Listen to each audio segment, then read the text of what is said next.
Bismillahirrahmanirrahim. Assalamualaikum warahmatullahi wabarakatuh. Perkenalkan, nama saya Mulyani Rahman. Saya berasal dari Banjarmasin, Kalimantan Selatan. Dalam video ini, insya Allah saya akan menjelaskan tentang i'rab rofa dengan dhammah, i'rab nasab dengan fathah, dan i'rab jar dengan kasrah, yang merupakan modal penting dalam belajar bahasa Arab. Tapi sebelum mulai ke pembahasan yang utama, kayaknya nggak afdol deh kalau kita nggak bahas secara singkat pentingnya belajar bahasa Arab. Oke, dimulai dari pertanyaan yang sangat simpel. Kenapa sih belajar bahasa Arab itu penting? Apa karena biar kita gampang ntar pergi ke negara Arab, kita bisa ngobrol sama penduduk lokal di sana, biar gampang traveling, atau biar gampang belanja, soalnya bisa nawar pakai bahasa Arab. Apakah itu tujuan kita belajar bahasa Arab? Oke, sebenarnya itu termasuk tujuan kita belajar bahasa Arab ya. Tapi the main reason untuk belajar bahasa Arab adalah karena bahasa Arab itu adalah bahasa Al-Quran dan bahasa hadis. Yaitu dua pedoman penting dalam hidup kita. Ya kan ya? Dengan belajar bahasa Arab kita bakal tahu, kita bakal lebih fokus, kita bakal lebih caring apa yang Allah sampaikan dalam Al-Quran dan apa yang Nabi Muhammad SAW sabdakan dalam hadisnya. Jadi belajar bahasa Arab itu termasuk sesuatu yang sangat penting. Kenapa? Karena bahasa Arab itu adalah wasilah atau perantara kita untuk memahami dan bisa lebih dekat dengan Al-Quran dan hadis. Oke, selanjutnya. Belajar bahasa Arab itu memang menjadi destinasi kita. Tujuan, ibaratnya kalau lagi liburan, pasti kita nentuin kan destinasinya, mau kemana kayak gitu. Pergi ke pasar aja kan udah dinamakan destinasi, sebuah tujuan. Setiap destinasi pasti butuh alat transportasi. Lalu, apabila kita menjadikan bisa berbicara bahasa Arab sebagai destinasi kita, alat transportasinya apaan ya? Alat transportasinya adalah belajar nahwu dan shorof. Belajar nahwu dan shorof adalah alat transportasi untuk bisa memahami bahasa Arab. Oke, apakah itu nahwu? Apakah itu shorof? Mungkin teman-teman di sini udah pada tahu ya apa itu ilmu nahwu dan apa itu shorof. Tapi saya di sini mau ngasih sedikit review singkat tentang apa itu nahwu, apa itu shorof, apa perbedaan antara keduanya. Sebenarnya pembahasan saya kan seperti di awal. Pembahasan saya itu tentang i'rab ya. I'rab itu bagian dari ilmu nahwu. Tapi karena ilmu nahwu dan shorof saling berhubungan, kayaknya nggak afdal kalau kita nggak bicarain dulu sedikit tentang shorof. Shorof itu apaan sih? Yang pertama adalah ilmu shorof. Ilmu shorof, shorofa yasrifu, artinya membolak-balikan. Dalam ilmu shorof, pertama kali kita belajar tentang pola kata, yaitu bentuk kata. Bagaimana kata itu dibentuk biar sesuai tempat dan kondisinya. Selain itu juga di dalam ilmu shorof, kita belajar tentang perubahan kata dari satu keadaan ke keadaan yang lain. Jadi setiap kata atau setiap keadaan itu ada timbangannya, ada wazannya. Nah, dan setiap wazan itu memiliki tempat masing-masing. Nah, dalam ilmu shorof kita belajar tentang hal tersebut. Menyesuaikan kata sesuai pada tempatnya. Menyesuaikan kata sesuai dengan posisinya.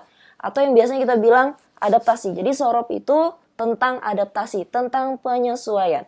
Ibaratnya nih kita tinggal di daerah atau di tempat yang suhunya rendah. Atau di tempat yang dingin. Kayak gitu. Kalau tempatnya dingin berarti kita butuh baju yang tebal dong. Kita adaptasi, kita menyesuaikan tempat kita. Kita nggak bisa pakai baju tipis di tempat yang dingin. Begitu juga kalau kita tinggal di daerah yang suhunya tinggi, panas. Berarti kita butuh baju yang tipis. Salah dong kalau kita pakai jaket tebal ya. Kita bakal kepanasan, kita bakal repot sendiri. Begitu juga dalam shorof. Shorof itu tentang adaptasi. Bagaimana kita menyesuaikan kata sesuai pada tempatnya. Oke, contohnya seperti kata rahmat yang artinya kasih sayang. Apakah ketika Allah Subhanahu wa Ta'ala mention kata kasih sayang di dalam Al-Quran hanya terbatas dengan satu pola tertentu? Ya kan? Tentu jawabannya adalah tidak. Contohnya dalam Quran surah Yusuf ayat 53. A'udzubillahi minasyaitonirrajim. Illa ma rahima rabbi, kecuali nafsu yang dirahmati Allah, nafsu yang diberikan kasih sayang oleh Allah. Coba lihat. Ketika Allah mengatakan kasih sayang pada penggalan ayat ini, itu pakai lafaz rahimah. Penggalan ayat selanjutnya, Inna Rabbi, sesungguhnya Tuhanku itu ghafurur rahimun, lagi maha pengampun dan lagi maha penyayang. Kata rahim yang artinya juga penyayang itu pakai lafaz rahim. Coba lihat di sini. Rahimah dan rahim itu arti kata dasarnya itu sama-sama kasih sayang, tapi bentuknya beda, polanya beda. Ayat selanjutnya yaitu surah Al-Ankabut ayat 21. Wa yarhamu may yasha, dan Allah itu memberikan kasih sayang kepada orang yang Dia kehendaki. Oke. Yarhamu di sini. Coba kita lihat yarhamu di sini. Itu artinya juga kasih sayang, tapi polanya berbeda dari rahimah dan rahim atau rahmat. Intinya sorof itu fokusnya tentang perubahan kata atau yang biasanya kita sebut dengan tasrif, ilmu tasrif. Ya. Oke, selanjutnya kita bahas tentang ilmu nahu. Pokok inti dari pembahasan kita. Apa sih itu ilmu nahu? Ilmu nahu adalah ilmu yang mempelajari tentang penyusunan kalimat sesuai dengan kaedah bahasa Arab yang resmi. Jadi bahasa Arab itu ada aturannya ya. Kaidah artinya aturan. Jadi setiap bahasa itu ada aturannya. Dan aturan bahasa Arab disebut dengan ilmu nahu. Oke. Dan dari aturan resmi bahasa Arab, dari kaedah bahasa Arab itu ada pelajaran tentang mengenal hukum akhir kalimat. Atau yang biasanya kita sebut dengan i'rab. Jadi fokus nahu itu tentang perubahan akhir kata ya, yang biasanya kita sebut dengan i'rab. Beda dengan sorof tadi. Kalau sorof fokusnya itu tentang membolak-balikan kata, tentang perubahan kata yang disebut dengan tasrif. Sedangkan nahu itu fokusnya adalah perubahan akhir kata yang biasanya disebut dengan i'rab. Oke, i'rab. Apa sih i'rab itu? I'rab itu adalah taghyir ahwal awakhiril kalim, yaitu perubahan keadaan akhir kalimat. Itu arti dari i'rab. Akhir kalimat itu ada 3. Yang pertama adalah rafa yang dikenal dengan harokat dhammah. Yang kedua ada nasab yang dikenal dengan harokat fathah. Dan yang ketiga ada jar atau khafat yang dikenal dengan harokat kasrah. Teman-teman pernah baca nggak sih di Al-Quran ada satu lafadz yang katanya sama, yang artinya sama, tapi kok harokatnya beda-beda. Contoh yang paling gampang itu adalah lafadz Allah. Lafadz Allah itu di Al-Quran memiliki 3 hukum. Ya, lafadznya. Yang pertama itu dibaca rafa, yaitu dengan harokat dhammah. Kapan? Ini contohnya. Fatabarakallahu ahsanul khaliqin. Maka maha suci Allah sebaik-baik pencipta. Coba kita lihat di sini lafadz Allah itu dibaca dhammah, yaitu dalam keadaan rafa. Terus yang kedua, dalam Quran surah Taubat ayat 40.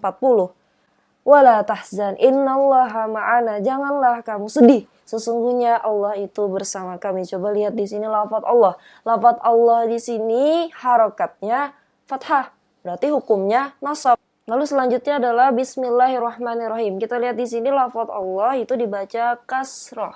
Dari sini kita bisa menyimpulkan ada satu lafadz, satu kata yang persis sama, artinya sama, katanya sama, tapi harokat akhirnya berbeda-beda. Oke, mari kita bahas satu-satu. Yang pertama adalah i'rab dengan rofa, yaitu kapan sebuah kata itu hukum akhirnya adalah rofa. Nah, itu. Sebagaimana kita bahas tadi di awal, rofa itu tandanya adalah dhammah. Tapi sebenarnya tanda dari hukum rofa tersebut itu banyak. Tapi tanda yang paling signature itu adalah dhammah.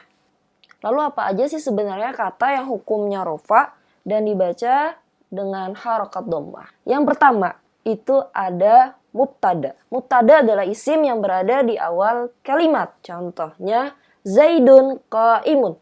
Zaidun itu berdiri. Zaidun adalah mubtada. Makanya dia dibaca dhammah. Yang kedua ada khabar dari mubtada. Khabar itu artinya pelengkap dari mubtada. Yang ketiga itu ada fa'il atau pelaku. Bagaimana contoh di awal tadi ketika kita bahas tentang ayat fatabarakallahu ahsanul khaliqin. Di sini Allah, lafaz Allah itu menjadi fa'il, menjadi pelaku dari kata kerja sebelumnya. Terus selanjutnya i'rab dengan nasab. Kapan sih itu dibaca fathah? Yaitu satu, apabila dia jadi maf'ul bih atau maf'ul yang lainnya. Bisa jadi ada maf'ul mutlaq, maf'ul li ajlih, maf'ul fih. Pokoknya setiap maf'ul biasanya hukumnya nasab dan dibaca fathah. Objek. Contohnya kayak kalimat Ra'aitu Zaidan. Aku melihat si Zaid. Zaid di sini itu jadi objek. Ya kan? Nah, objek di sini dalam bahasa Arab disebut dengan maf'ul bih. Yang terakhir adalah i'rab dengan jar. Kapan sih kalimat itu hukumnya jar? Lalu harokatnya dibaca kasroh. Itu kapan?